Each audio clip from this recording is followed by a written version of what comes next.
தமிழ்நாடு இளைஞர்கள் உலகளவில் உருவாகி வரும் புதிய வேலைவாய்ப்புகளை பெறுவதை சாத்தியமாக்கும் வகையில் அரசு தொழில் பயிற்சி நிலையங்களில் செயற்கை நுண்ணறிவு மற்றும் இயந்திர வழி கற்றல் AI&ML என்ற புதிய தொழில் பிரிவு 10 கோடி ரூபாய் மதிப்பீட்டில் அறிமுகப்படுத்தப்படும். இத்தொழில் பிரிவு ஆண்டுக்கு 10 தொழில் பயிற்சி நிலையங்கள் வீதம் 5 ஆண்டுகளில் மொத்தம் 50 தொழில் பயிற்சி நிலையங்களில் அறிமுகம் செய்யப்படும். இத்திட்டத்தின் மூலம் 5 ஆண்டுகளில் 24,000 மாணவர்கள் செயற்கை நுண்ணறிவு தொழில்நுட்பத்தில் பயிற்சி பெற்று வேலைவாய்ப்புகளை பெற வழிவகை செய்யப்படும். மேலும் 5 புதிய தொழில் பயிற்சி நிலையங்கள் 90 கோடி ரூபாய் மொத்த மதிப்பீட்டில் தமிழ்நாட்டில் அமைக்கப்படும். இதற்காக திருத்த வரவு செலவு திட்ட மதிப்பீடுகளில் 7.5 கோடி ரூபாய் ஒதுக்கீடு செய்யப்படுகிறது. மாநில அரசின் ரெக்ரூட்டிங் ஏஜென்சி மூலம் நடத்தப்படும் பல்வேறு போட்டித் தேர்வுகளுக்கான பயிற்சி வகுப்புகள் மாவட்ட வேலைவாய்ப்பு மற்றும் தொழில்நெறி வழிகாட்டும் மையங்களால் நடத்தப்பட்டு வருகின்றன. இந்த பயிற்சி வகுப்புகள் தற்போது ஒன்றிய அரசின் பணியாளர் தேர்வு ஆணையம், ரயில்வே பணியாளர் தேர்வு வாரியம், வங்கி பணியாளர் தேர்வாணையம் ஆகியவற்றால் நடத்தப்பட்டு போட்டித் தேர்வுகள் விரிவாக்கப்படுத்தப்படும்.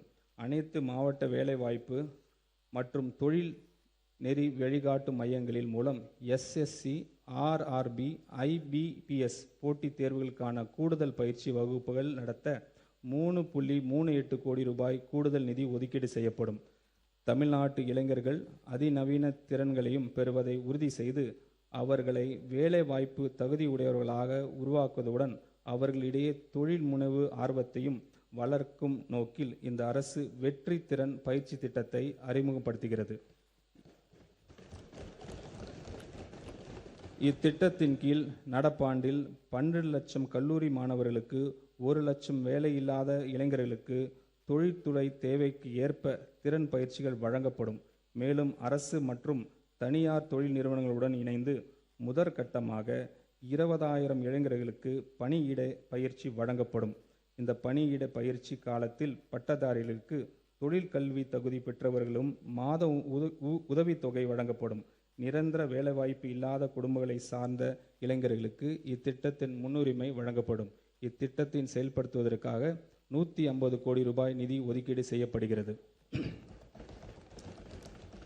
செயற்கை நுண்ணறிவு எதிர்கால பொருளாதார வளர்ச்சியும் டெக்னாலஜி இன்னோவேஷனுக்கு முக்கிய சக்தியாக இந்த டிஜிட்டல் மாற்றத்தில் தமிழ்நாட்டை முன் அணியில் நிலைநிறுத்திட நமது அரசு உறுதி பூண்டுள்ளது.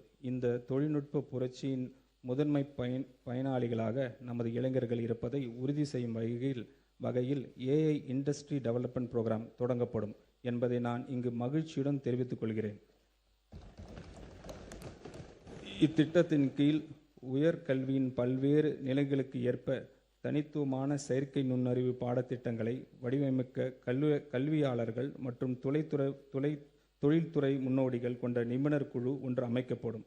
IIT மெட்ராஸ் உள்ளிட்ட நாட்டின் முன் அணி எஜுகேஷனல் இன்ஸ்டிடியூஷனின் நோக்கம் சார்ந்த உலக தரத்திலான நவீன பயிற்சி உள்கட்டமைப்புகளையும் பயன்படுத்தி 2031ஆம் ஆண்டுக்குள் பொறியியல் கல்லூரிகள், பாலிடெக்னிக் கல்லூரிகள் மற்றும் தொழில் பயிற்சி நிலையங்களில் பயிலும் 5 லட்சம் இளைஞர்களுக்கு செயற்கை நுண்ணறிவு திறன் பயிற்சி அளித்து உலக தரத்திலான ஆற்றல் மிக்க மனிதவளத்தை உருவாக்க நமது அரசு இலக்கு வைத்திருக்கிறது. AI, ரொபோட்டிக்ஸ் மற்றும் பிற வளர்ந்து வரும் தொழில்நுட்பங்கள் உலக மாற்றி அமைத்து வரும் சூழலில் இந்த தொலைநோக்க பார்வையை செயல்படுத்தும் விதமாக செயற்கை AI, ரொபோட்டிக்ஸ், வெப் டூல்ஸ் குறித்து அறிவுக்கான தமிழ்நாட்டு பள்ளி திட்டம் தமிழ்நாடு ஸ்பார்க் எக்ஸ்டெண்டட் செய்யப்பட்டுள்ளது.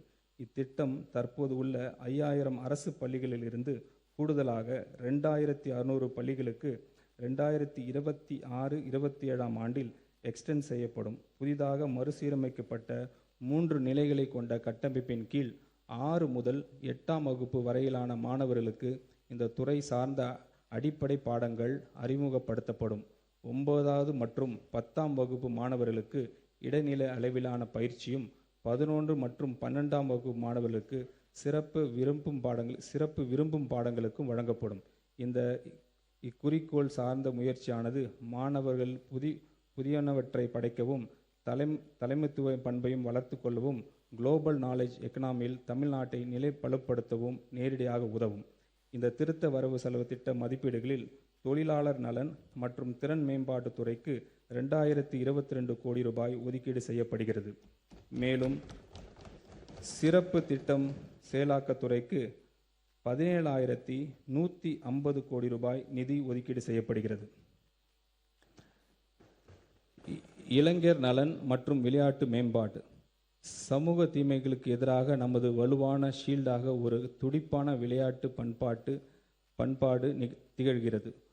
உடற்தகுதி ஊக்கப்படுத்தும் வகையில் சென்னை மெரினா கடற்கரையில் நடைபெற்ற ஸ்டார்ட் ரன் ஸ்டாப் ட்ரக்ஸ் போதைப்பொருள் எதிர்ப்பு ஓட்டத்தில் நமது மாண்புமிகு முதலமைச்சர் அவர்களின் நேரில் பங்கேற்று ஆயிரக்கணக்கான இளைஞர்களுடன் தோளோடு தோள் நின்று 3 கிலோமீட்டர் ஓடி இந்த நோக்கத்தை மிக ஆற்றலுடன் வெளிப்படுத்தினார்கள். ஸ்போர்ட்ஸை எடு, ட்ரக்ஸை விடு என்ற செய்தியை முன்வைத்து தவறான போதை பழக்கத்துக்கு பதிலாக விளையாட்டு ஒழுக்கத்தையும் சமூக பொறுப்பையும் இளைஞர்களிடையே விதிக்கும் விதமாக ஒரு ஒருங்கிணைந்த இளைஞர் மேம்பாட்டு திட்டத்தை இந்த அரசு தொடங்கும். NCC, NSS போன்ற முக்கிய இளைஞர் அமைப்புகளை மருத்துவம், காவல் மற்றும் சமூக நலன் துறைகளுடன் ஒருங்கிணைத்து இளைஞரின் ஆற்றல் விளையாட்டு, சமூக சேவை மற்றும் நல்வாழ்வு போன்ற ஆக்கப்பூர்வ செயல்பாடுகளில் திசையில் நமது அரசு அவர்களை வழிநடத்தி கொண்டு செல்லும். அனைவருக்கும் விளையாட்டு, அனைத்து இடங்களிலும் விளையாட்டு என்பதன் மூலம் நமது எஜுகேஷன் இன்ஸ்டிடியூஷன் பாதுகாப்பானதாகவும் முற்றிலும் போதைப்பொருள் அன்று இடங்களாக திகழும். ஒலிம்பிக் போட்டிகளில் தங்கம் வெல்வதை நோக்கமாக கொண்டு சர்வதேச அளவில் விளையாட்டுத் துறையில் தமிழ்நாட்டை உச்சத்திற்கு கொண்டு செல்ல நமது அரசு உறுதி பூண்டுள்ளது. சிறந்த திறமையான விளையாட்டு வீரர்களை உருவாக்குவதற்காக 10 ஒலிம்பிக் சிறப்பு மையங்கள் மாநிலம் முழுவதும் அமைக்கப்பட்டு இதற்காக 50 கோடி ரூபாய் நிதி ஒதுக்கீடு செய்யப்படுகிறது. விளையாட்டில் ஆர்வம், திறமையும் கொண்ட 8 முதல் 12 வயதிற்கு உட்பட்ட இளம் பள்ளி மாணவர்களை தேர்ந்தெடுத்து அவர்களுக்கு உலகத்தரம் வாய்ந்த பயிற்சிகள் வழங்க 5 கோடி ரூபாய் ஒதுக்கீடு செய்யப்படுகிறது. மேலும் தேசிய மற்றும் சர்வதேச விளையாட்டுப் போட்டிகளில் சிறந்து விளங்கும் 500 வீரர்களுக்கு நிதி உதவி வழங்க கூடுதலாக 22 கோடி ரூபாய் நிதி ஒதுக்கீடு செய்யப்படுகிறது. தமிழரின் பாரம்பரிய விளையாட்டுகளான உலக அளவிற்கு கொண்டு செல்லும் தமிழ்நாட்டு கிராமிய விளையாட்டுப் போட்டிகள் நடத்த 42 கோடி ரூபாய், தமிழ்நாடு உடற்கல்வி மற்றும் விளையாட்டு பல்கலைக்கழகத்தின் உட்கட்டமைப்புகளை மேம்படுத்த 2 கோடி ரூபாய் நிதி ஒதுக்கீடு செய்யப்படுகிறது. உலகத்தரம் வாய்ந்த வெற்றியாளர்களை உருவாக்குதல் மற்றும் இளைஞர்களுக்கு இடையே ஆரோக்கியம் மற்றும் உடற்தகுதி காக்கும் பண்பாட்டை வளர்த்துதல் ஆகிய இருமுனை அணுகுமுறையின் மூலம்தான் உண்மையான விளையாட்டு வளர்ச்சியை அடைய முடியும். விளையாட்டு என்பது நமது பள்ளிகளில் இருந்து தொடக்கப்பட வேண்டும். தற்போது அரசு மற்றும் அரசு உதவி பள்ளிகளில் ஒவ்வொரு வகுப்பிற்கும் வாரத்திற்கு 2 PT வகுப்புகள் மட்டுமே உள்ளன. இந்த நிலையை மாற்றப்பட்டு பள்ளி நேரத்துக்கு பிறகு தினமும் 1 மணி நேரம் முறைப்படுத்தப்பட்ட விளையாட்டு மற்றும் உடற்பயிற்சி செயல்பாடுகள் அறிமுகப்படுத்தப்படும்.